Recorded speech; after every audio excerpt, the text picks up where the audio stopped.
A Perashá Korah aqui do Rio de Janeiro, semana que vem, em Israel. A inveja venenosa. A Mishnah, em Pirkei Avot 5, pergunta: qual é a discussão que não é Lechem Shammai, em nome dos céus? A resposta: a discussão de Korah com sua congregação. Ou seja, não são mencionados os outros participantes da controvérsia, Moshe e Arão, porque a intenção deles era Lechem Shammai. Em contrapartida, Korah foi motivado por interesses pessoais que o conduziam juntamente com os que se uniram a ele, um fim trágico. A disputa de Korah, infelizmente, não foi apenas um episódio do passado. Ela continua até os nossos dias, em diferentes versões, mas baseada no mesmo princípio. O Rav Huna comenta no Tratado de Sanedrim que uma discussão é como uma fissura no rio, que começa a transbordar. Se não for fechada rapidamente, depois será impossível contê-la. O Talmud, no Tratado de Baba Batria, 74, revela que um árabe mostrou a Araba Bar Hanan o local onde a terra se abriu para engolir Korah e seus seguidores. Os rabinos explicam. Esse rabino aproximou-se e viu duas fechas das quais saiu fumaça. Pegou um pedaço de lã, mergulhou em água e, preso numa ponta de uma lança, introduziu numa dessas fendas. Quando retirou, estava toda queimada. Por sugestão do árabe, aproximou-se para ouvir a voz que dizia: Moshe é Emet, verdadeiro, e a Torá é Emet, a Torá é verdadeira. E eles, por sua própria culpa, são mentirosos. O Talmud conclui dizendo que esse acontecimento se repete há 30 dias, cada 30 dias, pois o Guerrinom devolve aquele lugar da mesma forma que se vira a carne num espeto e para assá-lo, como se virá. Korah e a sua geração desapareceram, mas as fendas permaneceram e as fumaças que delas saem continuam a alcançar, provocando o Sinat Hinam, o ódio gratuito, entre os irmãos, entre os líderes religiosos, infelizmente, até entre aqueles que representam a nossa Torá Kedushá. Chegou o momento de eliminar essa fumaça destrutiva e purificar o ambiente, aproximando-os aos nossos corações. Por isso, devemos compreender a verdadeira causa que motivou o comportamento incorreto de Korah. Assim, encontraremos as explicações para a maioria das disputas atuais, que, como a dele, não era Lechem Shammai.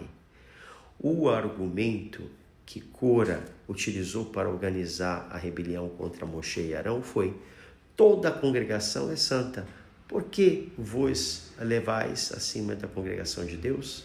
Bamidbar 16. Segundo Rashi, Korah argumentava que todo o povo ouviu a voz de Hashem no Monte Sinai, e não apenas Moshe e Arão. Portanto, estes não tinham direitos especiais de lidar à nação. Contudo, aquilo parecia um argumento lógico, possuía uma motivação oculta. Os comentaristas explicam que Korah era motivado pela inveja, porque Moshe havia nomeado, por ordem de Akadosh Baruch de Hashem, Elitzafar ben Uziel como um chefe dos descendentes de Kehat. Korah acreditava que esse cargo lhe pertencia. Se pensarmos que Korah era apenas um perverso comum, estaríamos enganados. Ele não era apenas um sábio, possuía também o Ruach HaKodesh, inspiração divina, visão profética do futuro. Korah viu que os seus descendentes no futuro surgiria o grande profeta Shmuel Navi. Por isso, concluiu que triunfaria na sua revolta, pois raciocinou-se que, caso contrário, morresse juntamente com seus filhos, o profeta Samuel jamais poderia nascer. Mas enganou-se. Ele morreu, porém seus filhos foram salvos no último momento, quando refletiram sobre os erros do seu pai havia cometido e eles próprios fizeram techuvá. Quando a terra começou a abrir-se, eles agarraram-se numa coluna. Os filhos de Cora foram salvos de uma forma milagrosa e sobreviveram. Deles nasceram o profeta Samuel. O que aconteceu com a sua inteligência? Manifestou-se nele uma das piores qualidades que um ser humano pode possuir: a inveja. Quando a inveja aparece, não há sabedoria capaz de salvar a pessoa. O resultado foi trágico: perda nesse mundo e no mundo vindouro para Cora e para aqueles que participaram da rebelião. Como diz o Terrilim no Salmo 92, o justo florescerá como uma palmeira. Terrilim 92.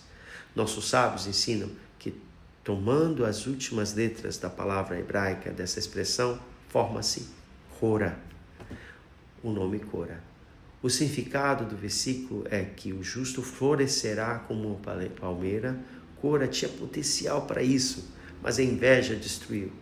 Não devemos nos surpreender. Uma gota de veneno estraga um dos melhores vinhos.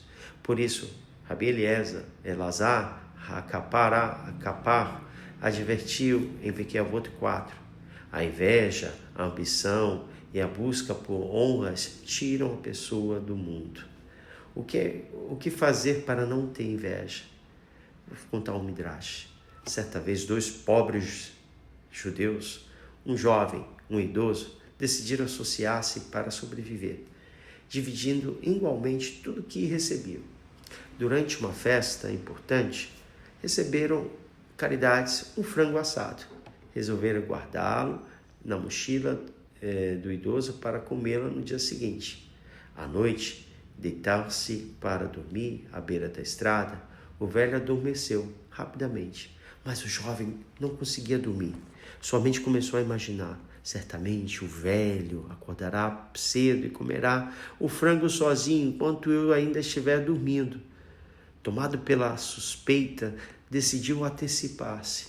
Enquanto o velho dormia, procurou o frango para comê-lo sozinho. Por sua surpresa, o frango não estava na mochila do velho e nem em nenhum lugar próximo.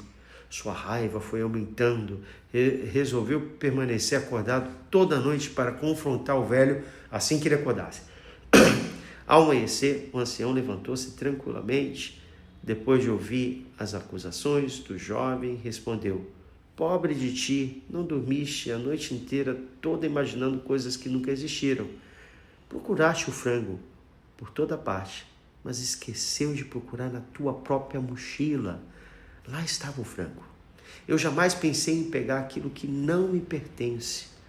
O segredo para não invejar, conforme esse midrash, contém uma grande lição.